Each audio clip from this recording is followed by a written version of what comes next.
Gordon was cross. "Why should Henry have a new shape?" he grumbled. "A shape good enough for me is good enough for him. He goes gallivanting off, leaving us to do his work, and comes back saying how happy he feels. It's disgraceful. And there's another thing. Henry whistles too much. No respectable engine ever whistles loudly at stations. It isn't wrong, but we just don't do it." Poor Henry didn't feel happy anymore.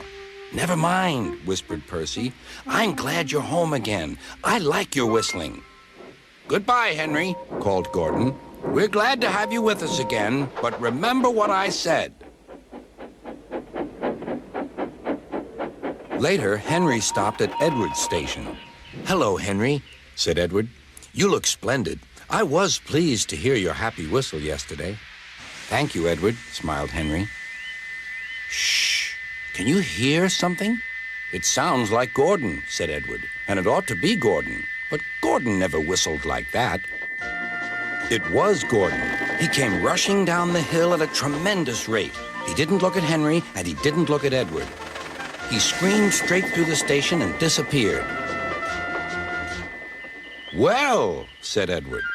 "It isn't wrong," chuckled Henry, "but we just don't do it." And he told Edward what Gordon had said.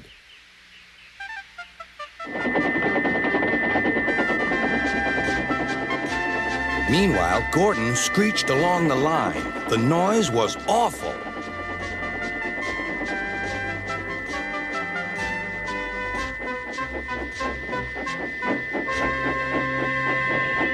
At the station, everyone covered their ears. Sir Topham Hatt covered his ears, too.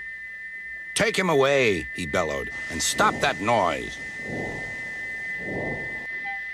Gordon puffed sadly away, but he wouldn't stop whistling until two fitters climbed up and knocked his whistle valve in place. That night, Gordon slunk into the shed. He was glad it was empty. "It isn't wrong," murmured Henry to no one in particular, "but we just don't do it." No one mentioned whistles. Next morning, Henry was enjoying himself enormously. "I feel so well, I feel so well," he sang. "Trickety-trock, trickety-trock," hummed his coaches. Then he saw some boys on a bridge. "Beep, beep, hello," he whistled. "Oh," he called. The boys didn't wave and take his number. They thought it fun to drop stones on him instead. "They've broken our glass! They've broken our glass!" cried the coaches. The passengers weren't hurt, but they were cross. "Call the police." "No," said the driver. "Leave it to Henry and me." "What will you do?" they asked. "Can you keep a secret?" "Yes, yes." "Well then," said the driver, "Henry is going to sneeze at those boys."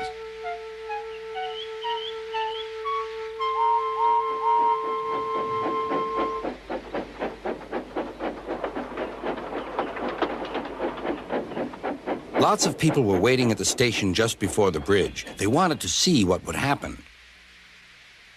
"Henry has plenty of ashes," said the driver. "Please keep all windows shut till we've passed the bridge. Henry's as excited as we are, aren't you, old fellow?" Henry felt more stuffed up than excited. Soon they could see the boys, and they all had stones.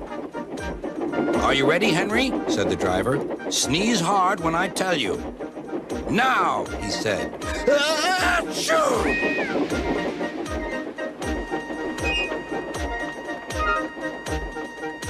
"Well done, Henry," laughed his driver.